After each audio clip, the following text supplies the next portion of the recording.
everybody, it's Arnisha and this is Good Things Happen on Wednesdays. Thank you guys so much for keeping up with watching these videos. Please remember to like, share, and subscribe to my channel so you know when I have more out. I'm still working on other aspects of the channel so I can do more videos a week to get you guys, I don't want y'all to forget about me, but I just want some more variety for you guys just to get some DIY tips, but that'll be more to come, soon to come. So thank you so much for your support with my Good Things Happen on Wednesdays videos. So let's get into the video. Okay guys, so for today's topic, we're talking about oversharing. So I'm not just talking about, in a conversation and you just go a little bit too far with the details you just said, because everybody likes that juiciness every now and then. But I'm talking about on social media. That has been something that our generation has picked up, generations before us, the younger generation. We all do it. Most everybody is on social media, but you have to be careful with what you say on there.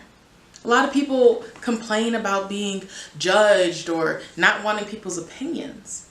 But if you invite us into your life and you put it right there on the big screen TV, that gives us an open door to walk through and say, this is what this is, or give you an opinion.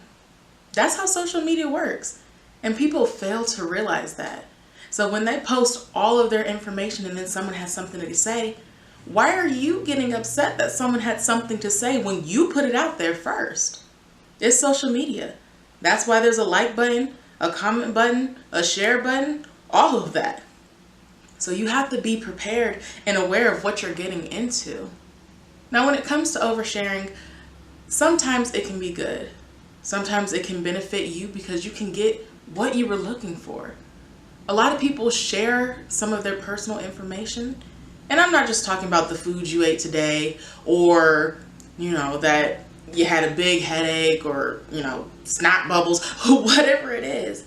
I'm talking about whether it's your relationship or the serious things that are going on. A lot of times social media, when people have that cryptic-y feeling or, talking about breakups, they're really going through something and they feel like they don't have anyone to talk to. So times that can be a lifesaver, because when you just want to vent to someone, but you don't have anyone to call, but you have an app where you can post to, sometimes that can really relieve people. But you have to be careful when you're oversharing, because sometimes it can hurt people. There's hurtful people in the world. So you post something with the intent of someone saying, it's all right, or are you okay? Talk to me. But then it backfires and someone's laughing at you or being really rude. And that's where we have to be careful. We can't control what other people do, but we can control what we put out there. So one, you want to make sure that the people on your page are trusted. You don't want anyone who's going to troll you, someone who has hate for you and a hater or whatever on your page, because anything you say is going to bring you down. You have control about who has access to you. That's why there's privacy settings. So that's step number one when it comes to oversharing. It's not oversharing if you're sharing naturally with people you like. There's been things I see where people are in relationships 1 week and the next week they're single and hate their ex and then they're back with them. That docks your credibility. And how do you think that makes that relationship? It definitely depreciates the value in the relationship because one, you're making the significant other look crazy or yourself.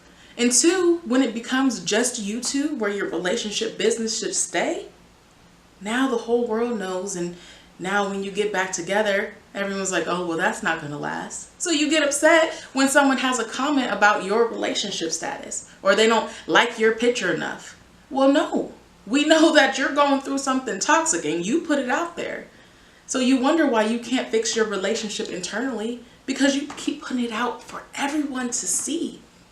Find a trusted person you can talk to. Keep that business to yourself. Now, I'm not saying do what you want. If that's what you want to do, so be it. But you have to be smart about the steps that you're taking when you choose to share anything. Oversharing gets people in trouble. Now, when I was talking about how it helps people, there's always someone watching. Someone's reading into everything.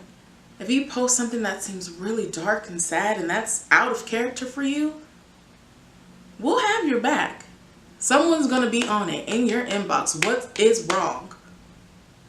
Trust that. And when they do that, let them help bring you out of that dark place or bring you out of the reason that you posted that post. So the message, overall message for this is just be careful with what you're sharing and who you share it with.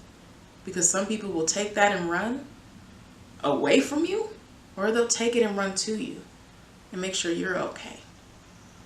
So before you overshare, check your privacy status and settings. Check the people you friends with. If you have haters, let them go and keep pushing. But be careful with what you put out there. Because in a world of social media and the internet, you never know what can happen. So be careful with what you do. Thank you guys for watching. And this was Good Things Happen on Wednesdays. Bye.